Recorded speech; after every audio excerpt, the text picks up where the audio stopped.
Hello student, welcome to my channel. तो आज के इस वीडियो में हम पढ़ने वाले हैं बीए थर्ड सेमेस्टर के इंग्लिश का यूनिट वन में हम पढ़ने वाले हैं क्लोजर ड्रामा के बारे में। क्लोजर ड्रामा क्या होता है इंग्लिश लिटरेचर में। तो आइए वीडियो को स्टार्ट करते हैं। तो सबसे पहले मैं बता दूं कि इंग्लिश लिटरेचर है, ये आपका बीए थर्ड सेमेस्टर है और आपका कोर्स टाइटल है British and American drama. Closer drama in English literature यानी कि अंग्रेजी साहित्य में क्लोजर ड्रामा। आगे देखते हैं, डेफिनेशन देख लेते हैं। A closer drama is a type of literary drama that is written in the form of play but is not meant to be performed on stage। यानी कि क्लोजर ड्रामा एक ऐसा ड्रामा होता है जिसे पढ़ने के लिए लिखा जाता है, ना कि स्टेज पर दिखाने के लिए। Instead it is written to be read silently or privately by the reader just like a novel or poem।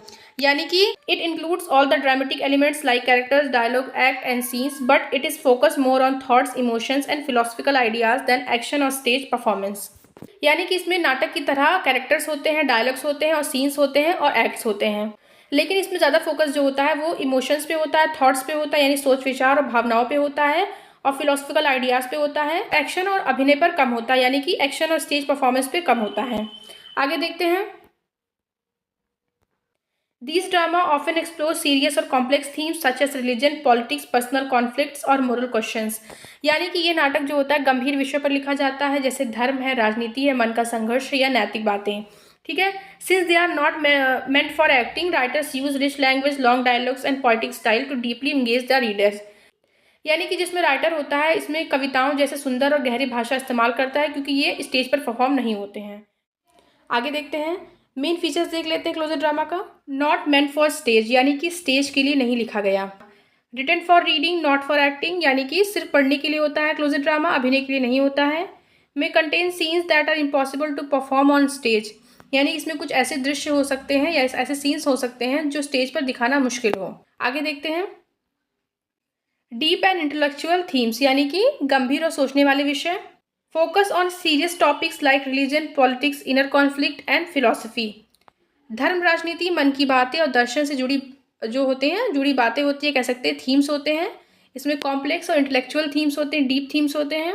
आगे देखते हैं, लॉन्ग डायलॉग्स एंड सोलिलोक्यूज, यानी कि लंबे लंबे संवाद और अकेले में बातें। ठीक है।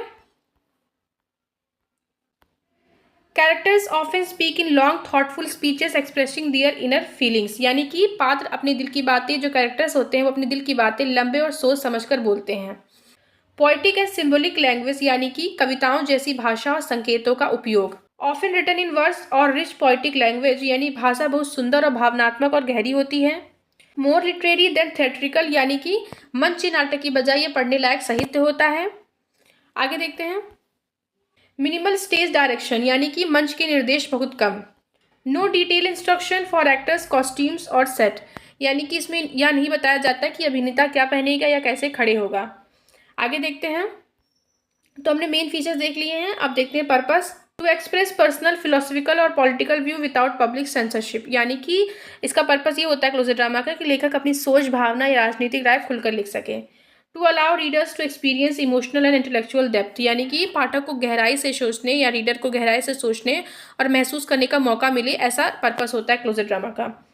To write drama in a time और place where theatre was restricted और बैंड, यानी कि जब नाटक दिखाना मना था तब लेखक पढ़ने के लिए ही नाटक लिखते थे।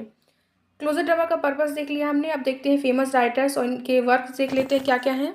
तो सबसे पहले आते हैं जॉन मिल्टन, उनका है Samson Agonistes, biblical tragedy written in Greek classical style, यानी कि बाइबल पर आधारित ट्रेजेडी है और किसमें, ग्रीक स्टाइल में है। ठीक है।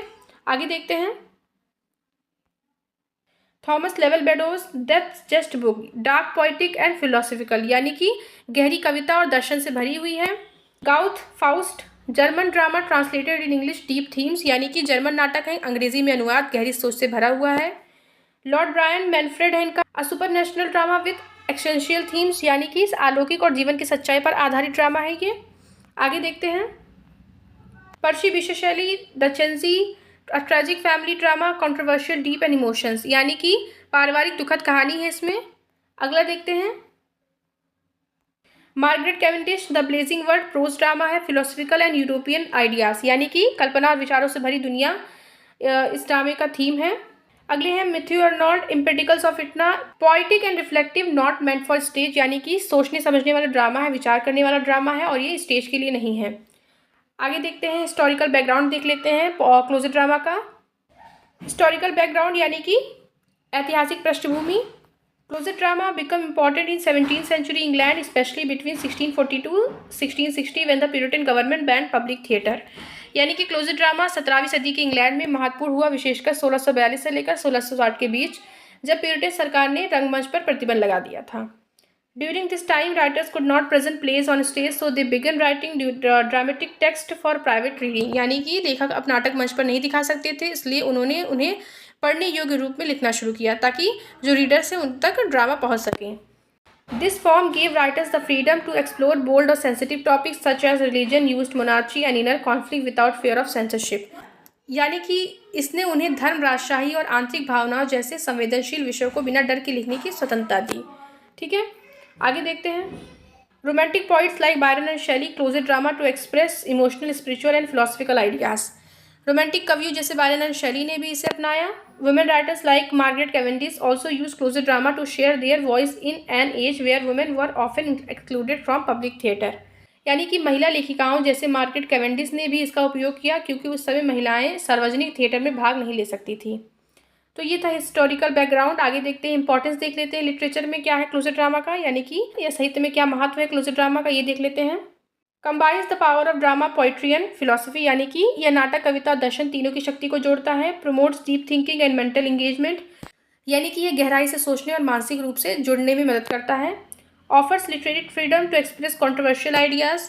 लेखकों को कंट्रोवर्शियल विचारों को स्वतंत्रता से अभिव्यक्त करने की छूट देता है। Shows that drama is not just for stage but can also be enjoyed as serious literature. यानी ये दिखाता है कि नाटक सिर्फ मंच पर खेलने के लिए नहीं होता, बल्कि गंभीर साहित्य के रूप में भी पढ़ा जा सकता है। तो ये इंपॉर्टेंस था क्लोजेट ड्रामा का लिटरेचर में। आगे देखते हैं, कंक्लूजन देख लेते हैं। A closet drama is a unique and meaningful form of English drama that is not meant to be perform but to be read and understood deeply. यानी क्लोजेट ड्रामा अंग्रेजी साहित्य का एक अनोखा और महत्वपूर्ण हिस्सा है, जो मंचन के लिए नहीं, यानी कि गहरे रूप में पढ़ने और समझने के लिए लिखा गया है। आगे देखते हैं, it give authors a chance to express. ये ऑथर्स को या राइटर्स को या कवियों को चांस देता है एक्सप्रेस करने के लिए। आगे देखते हैं, powerful ideas during times of political and religious control and remains a valuable part of English literary traditions. यानी कि इसने लेखकों को राजनीतिक और धार्मिक प्रतिबंधों के समय अपनी सशक्त बात कहने का जरिया दिया, और यह आज भी साहित्यिक इतिहास का एक मूल्यवान भाग बना हुआ है। तो इस वीडियो में हमने क्लोजेट ड्रामा के बारे में जाना। हमने इसमें डेफिनेशन देखा, उसका मेन फीचर्स देखे, पर्पस देखा, हिस्टोरिकल बैकग्राउंड भी देखा हमने इसमें, और साथ साथ मैंने फेमस राइटर्स के उनके वर्क्स भी बताया आपको क्लोजेट ड्रामा को लेकर। तो आई होप ये वीडियो आप लोगों के लिए हेल्पफुल रहा हो। अगर ये वीडियो आपको पसंद आया तो इस वीडियो को लाइक कीजिए, शेयर कीजिए, हमारे चैनल को सब्सक्राइब कीजिए। Thanks for watching. मिलते हैं नेक्स्ट वीडियो में।